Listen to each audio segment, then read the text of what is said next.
Welcome, ladies and gentlemen, to the Pro Wrestling Report Thursday. Damian Nelson sitting here alongside David Hero, and it's time to talk about and preview tonight's Impact Wrestling. We're live from Cleveland, Ohio. 4 big Bound for Glory Series matches. Cleveland's a big wrestling town. To happen tonight, and it's the return of Hulk Hogan to Cleveland. Impact Wrestling. It coming makes up sense, this Saturday. Not that far from Toronto, where he was on Friday. Indeed. Have you missed Hogan? Last 2 or 3 weeks he hasn't been on TV for TNA Impact Wrestling? No. No? You haven't missed him? No, not really. Really? Because he hasn't done much. He hasn't been that authority figure we've all wanted to be. So what's he making? $50,000, $75,000 an appearance, something like that? No, I don't think he makes that $25,000, much. $50,000 an appearance? I think he's around $1 million a year, $500 to $1 million a year. Paid per appearance? Yeah. So they saved some money over the last couple of weeks without Hogan, and you didn't miss him as a person who watches Impact religiously. Yes, So did the religiously. general audience miss him? Is that the reason the ratings are down? It's summertime. NFL Thursday night also has started. Yes. Big problems. Huge. But it's nothing new. No. But you know what also is there starting an hour later, and a lot of the TNA Impact Wrestling fans, God, do I hate this word, are the smarter wrestling fans who will watch the spoilers online or on Twitter or whatever else.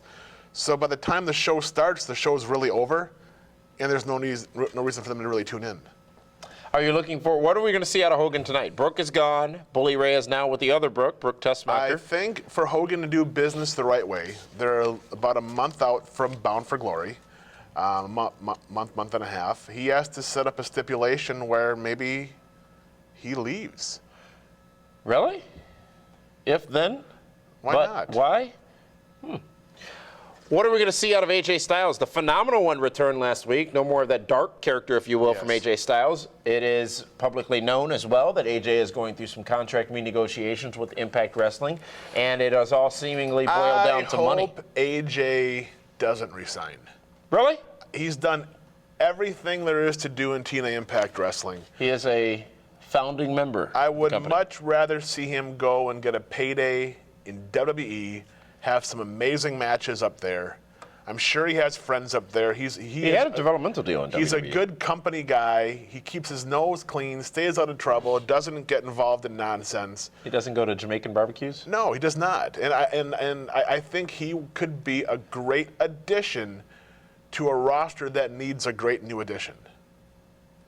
Imagine Daniel Bryan and AJ Styles and CM Punk and AJ Styles. And that's a good point, because AJ's developmental deal with WWE, I think, was 2003, 4, 5, something like that, before the dawn of the Ring of Honor era in WWE. Yes. And AJ Styles could play a pretty interesting role. I don't know if he'd go in there as AJ Styles. They may have to tweak it a little bit because Alan James? No, because they don't like bringing in TNA Impact Wrestling talent. RVD? Different. What was his name? I'm saying, he was on NXT or ECW for about a minute. Hold on. Listen. If they went from WWE to TNA, they can come back. But how many guys have gone from TNA, besides Braden Walker, to WWE and ever became a star? Well, how many people have they picked up? 2, because they don't want anybody. But I think AJ Styles is a special talent. I think he could. Was Bobby Roode a special talent? They opted not to pick him up. They opted not to. AJ's different. Well, we'll keep you informed as to the goings-on with that, but be sure to tune into Impact Wrestling tonight and this Saturday night on Primetime David Hero. We're going to talk about, with the return of Hulk Hogan tonight on Impact Wrestling, just how much longer might he be in Impact Wrestling and what a TNA might look like without a Hogan. That this Saturday night on Primetime, 10 o'clock p.m., My24 Milwaukee, and right here online as well. So, for that one, this is Damian Nelson saying thank you so much for tuning in. We'll see you tomorrow for PWR Friday, where we preview SmackDown. I also want to talk a little bit about AJ Lee from this past Monday night on Raw. We'll see you then, folks.